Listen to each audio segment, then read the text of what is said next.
Hello दोस्तों, नमस्कार।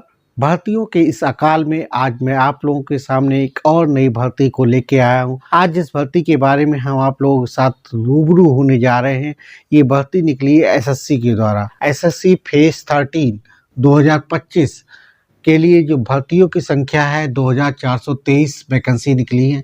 ये एक ऐसी वैकेंसी है जिसके अंतर्गत आपको मल्टीपल डिपार्टमेंट में मल्टीपल वैकेंसी निकलती हैं। ठीक है, ये कोई भर्ती किसी एक डेडिकेटेड डिपार्टमेंट के लिए नहीं होती है। इसमें बहुत सारे ऐसे डिपार्टमेंट हैं जिसके अंतर्गत वैकेंसी निकली है और सबकी योग्यताएं अलग अलग हैं, सबके रिक्वायरमेंट्स अलग अलग हैं, सबकी एज क्राइटेरिया अलग अलग है। तो टोटल 365 तरह की जो है वैकेंसी इसमें निकली है। इसमें योग्यता की बात करें तो हाई स्कूल से लेके आपके इंटरमीडिएट वाले भी इसमें आवेदन कर सकते हैं, ग्रेजुएशन वाले भी इसमें आवेदन कर सकते हैं और उससे ज़्यादा अगर क्वालिफिकेशन है, कोई डिप्लोमा है, कोई सर्टिफिकेट है, तो वो और एडिशनल वाले भी इसमें आवेदन कर सकते हैं। इस भर्ती में हम आपको सारी चीज़ें बताएंगे कैसे आप इस भर्ती के लिए आवेदन कर सकते हैं। और इसमें इस भर्ती का सबसे इम्पोर्टेंट चीज़ ये है कि इसमें competition in comparison to SSC की बाकी जो भर्तियां आती हैं उसके कंपैरिजन में बहुत कम होने वाला है। इसकी वजह का कारण ये है कि ये भर्ती का जो फॉर्म डालना जो है बहुत ही ज़्यादा टफ होता है। लोग इस भर्ती के बारे में जान ही नहीं पाते, इसमें आवेदन कैसे करना है, क्या इसमें हमारी योग्यता फंस रही है या नहीं फंस रही है, इन चीज़ों को जान ही नहीं पाते हैं और अपना आवेदन भी नहीं करते हैं। और वैकेंसियों की संख्या इसमें देखिए, किसी डिपार्टमेंट में एक वैकेंसी भी हो सकती है, किसी डिपार्टमेंट में 5 वैकेंसी भी हो सकती है, किसी में 70 वैकेंसी भी होंगी, किसी में 140 वैकेंसी भी होंगी। तो कैसे इसमें आपका कंपटीशन कम होने वाला है, इन सारी चीज़ों को इस वीडियो के माध्यम से आप तक मैं पहुंचाना चाहता हूं। उम्मीद करता हूं आप इस वीडियो को पूरा देखेंगे और इस भर्ती का लाभ उठाइएगा, क्योंकि इसमें कई बार ऐसा होता है एक वैकेंसी के अगेंस्ट जो है 10-15 फार्म ही पड़ते हैं। कई बार ऐसा होता है एक वैकेंसी के अंतर्गत जो है केवल 100-200 लोगों के साथ ही आपका कंपटीशन होता है। तो इस तरह की भर्तियों से आप फार्म भरने से चूकिएगा मत।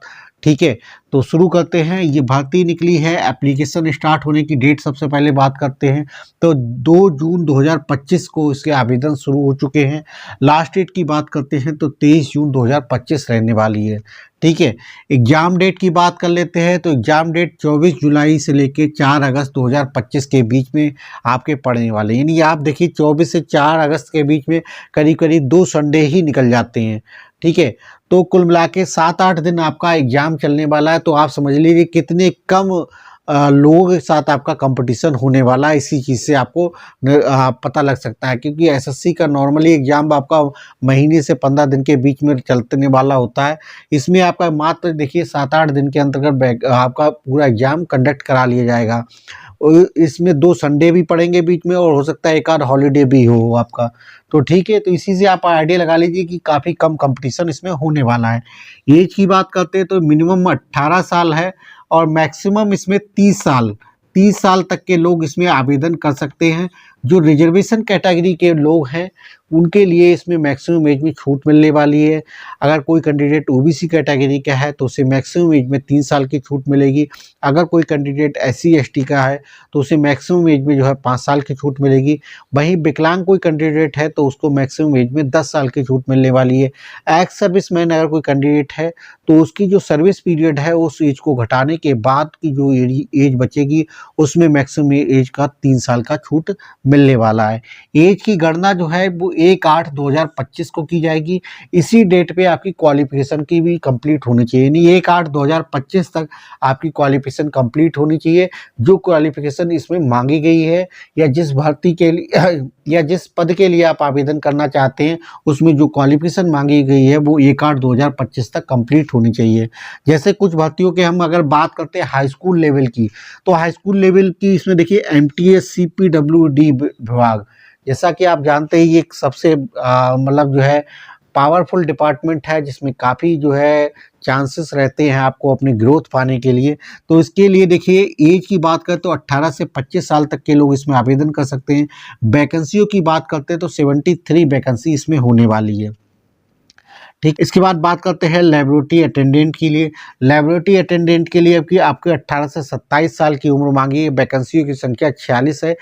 योग्यता की बात करते हैं तो इन सारी भर्तियों के लिए हाई स्कूल मांगा गया है, ठीक है। ऐसे ही आप एमटीएस नॉन टेक की देख सकते हैं, सिविलियन मोटर ड्राइवर की दे सकते हैं, स्टाफ ड्राइवर की दे सकते हैं, ठीक है, एमटीएस सैनिटरी की दे सकते हैं और स्टाफ ड्राइवर की भी भर्ती आप दे सकते हैं। ये तो हुई बात आपकी हाई स्कूल लेवल की। इसी तरह और भी बहुत सारे पद हैं जो कि बोर्ड पे दिखाना पॉसिबल नहीं है, आप स्क्रीन पे आपको दिख रहे होंगे, ठीक है। और इसके साथ साथ में आपको देखेंगे इसमें बहुत सारी वैकेंसी ऐसी भी हैं जिसमें कि आपकी योग्यता इंटरमीडिएट मांगी गई है, तो जिन्होंने इंटरमीडिएट कर रखा है वो इसमें आवेदन कर सकते हैं। और बहुत सी ऐसी वैकेंसी है जिसमें ग्रेजुएशन मांगा गया है, जिन्होंने ग्रेजुएशन कर रखा है वो इसमें भी आवेदन कर सकते हैं। इसके साथ में आप इसमें देखेंगे कुछ ऐसी वैकेंसी होगी जिसमें हाई स्कूल के साथ कुछ एडिशनल डिप्लोमा या सर्टिफिकेट मांगा गया है, या इंटर के बाद डिप्लोमा या सर्टिफिकेट मांगा गया है, या आपका देखेंगे ग्रेजुएशन के बाद कोई डिप्लोमा या सर्टिफिकेट मांगा गया है। तो ऐसी भर्तियों में अगर आपके पास डिप्लोमा या सर्टिफिकेट एडिशनल है तो उसमें आवेदन ज़रूर करिएगा, क्योंकि वहाँ पे कंपटीशन बहुत ज़्यादा कम होने वाला है। कुछ ऐसी भर्ती होंगी जिसमें आपको स्किल टेस्ट भी मांगा गया होगा, तो स्किल टेस्ट में जैसे टाइपिंग वगैरह इस तरह की चीज़ें मांगी जाती हैं, तो उस टाइप की भर्तियों को आप आवेदन ज़रूर करिएगा, उसमें मेरिट काफ़ी कम होने वाली है, ठीक है। अब सबसे इम्पॉर्टेंट बात आती है कि इस भर्ती में हम कैसे आइडेंटिफाई करें कि हमारी क्वालिफिकेशन क्या है और उसके हिसाब से हम इसमें कौन सी भर्ती में आवेदन कर सकते हैं।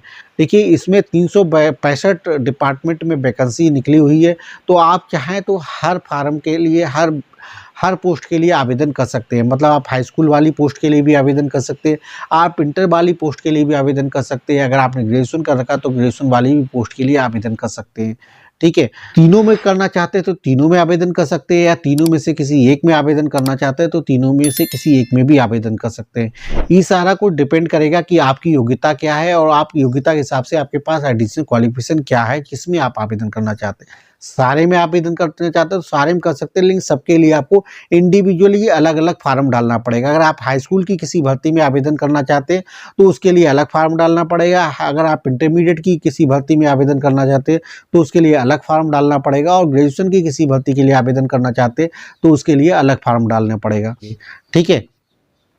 अब इसको आपको देखना कैसे है, जैसे कि आपकी स्क्रीन पे दिख रहा होगा, इसमें देखिए ऊपर एक लिंक दिख रहा है। इस लिंक पे जैसे ही आप क्लिक करेंगे तो आपके पास एक नई विंडो खुल के आ जाएगी। इस विंडो में आपको क्या है, पहले जो एडवर्टाइजमेंट दिख रहा था, इस एडवर्टाइजमेंट में ही आपको देखना है किस पोस्ट के लिए आवेदन करना है। उस पोस्ट के जो कोड दे रखा है वो आप नोट कर लीजिएगा। उसके बाद इसमें आइएगा, देखिए सबसे पहले आपको सेलेक्ट करना होगा किस रीजन की वैकेंसी है। रीजन कहाँ से मिलेगा वो आपको एडवर्टाइजमेंट में आपको शो हो रहा होगा, वहीं से आप रीजन और अपना पोस्ट कोड अपना याद कर लीजिएगा। वही रीजन इसमें सेलेक्ट करेंगे। उसके बाद इसमें आगे आपका जो जैसे-जैसे ऑप्शंस आते हैं उनको आप सर्च करिएगा, वहीं पे अपना पोस्ट कोड डाल देगा तो वहाँ पे आपको ये स्क्रीन खुल के आ जाएगी। इसके बाद इसमें आप देखेंगे ये देखिए आँख जैसा जो बटन दिख रहा है, इस आँख वाले बटन पे जब आप क्लिक करेंगे तो इस भर्ती का क्या प्रोफाइल होने वाला है, क्या योग्यता मांगी गई है, ठीक है। आप इसको पूरा इसमें चेक कर पाएँगे, और इसमें जब चेक कर ले आप संतुष्ट हो जाए कि ये भर्ती आपके लिए सूटेबल है, आपकी योग्यताओं के हिसाब से इसमें जो मांगी गई वो सारी चीज़ें इसमें आपसे मैच कर रही हैं, तो अब आप इसमें आवेदन कर दीजिएगा, ठीक है। अब आपको समझ में आ गया कि क्या अपनी योग्यता के हिसाब से आपको कौन सी भर्ती छाँटनी है, किसमें आवेदन करना है, आप छाँट सकते हैं। हाँ, ये बात मुश्किल ज़रूर है क्योंकि इसमें टाइम लगने वाला है। हो सकता है आपको अपने हिसाब की भर्ती छाँटने में ये पूरा 1 दिन लग जाए।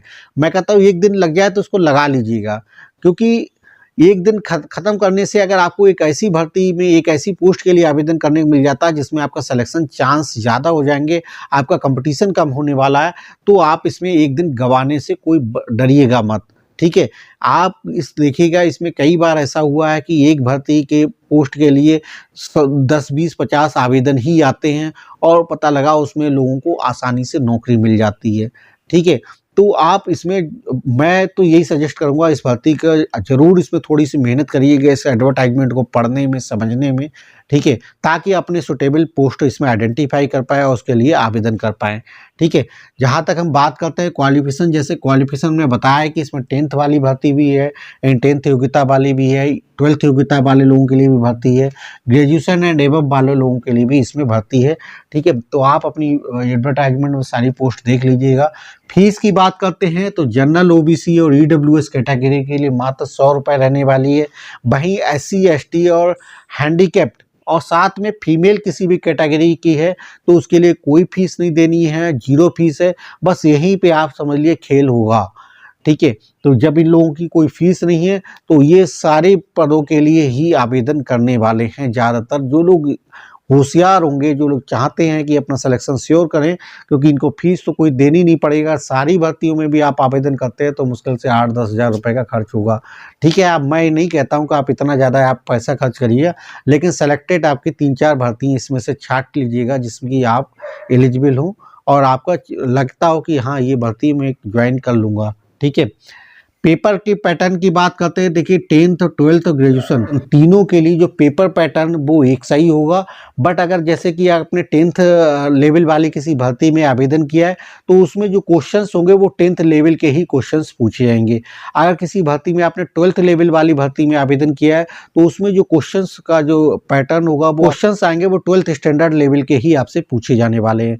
अगर आप किसी ग्रेजुएशन लेवल भर्ती के लिए आवेदन करते हैं तो उसमें जो क्वेश्चन का जो पूछे जाएगा उनका स्टैंडर्ड ग्रेजुएशन लेवल से ही होगा। तो आपको इस चीज़ क्लियरिटी हो गई, ठीक है। पैटर्न क्या होगा इसमें, देखिए आपके 4 सेक्शंस होने वाले हैं। पहला सेक्शन सब में जनरल इंटेलिजेंस के 25 क्वेश्चन 50 मार्क के आएंगे, प्रत्येक क्वेश्चन 2 नंबर का होने वाला है।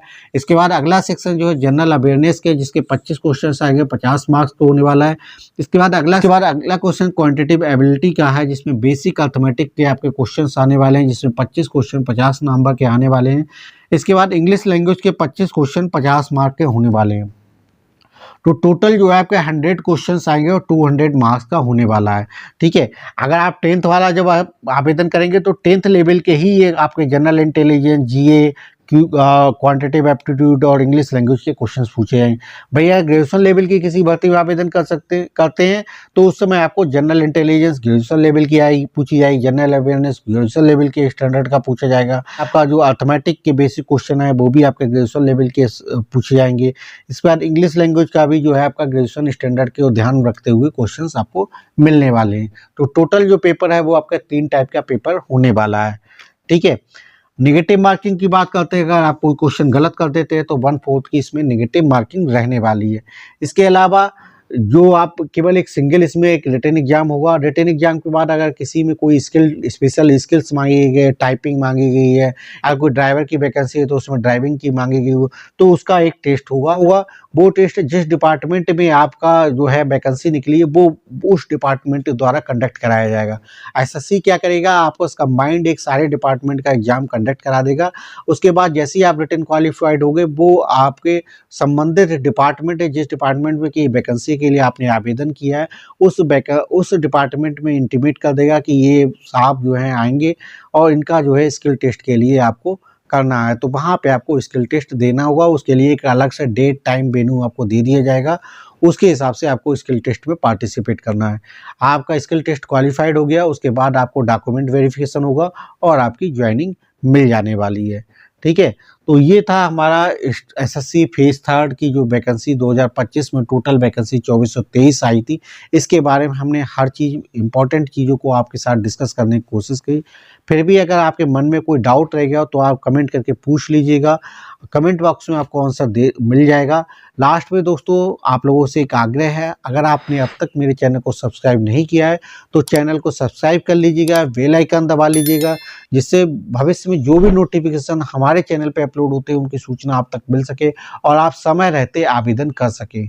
लास्ट में एक बार मैं फिर से कहूँगा, इस भर्ती में आवेदन जरूर करिएगा। अगर आपकी योग्यता फंसती है थोड़ा सा टाइम लगाइएगा इसके एडवर्टाइजमेंट को पढ़ने और समझने में, अपने लिए सुटेबल वैकेंसी को छांटने के लिए आवेदन जरूर करिएगा और सिलेक्शन आपका निश्चित ही होने वाला है, ठीक है। अगर आप थोड़ी सी एफर्ट डालेंगे तो बिल्कुल सिलेक्शन होने वाला है, ठीक है दोस्तों। फिर थैंक यू वेरी मच।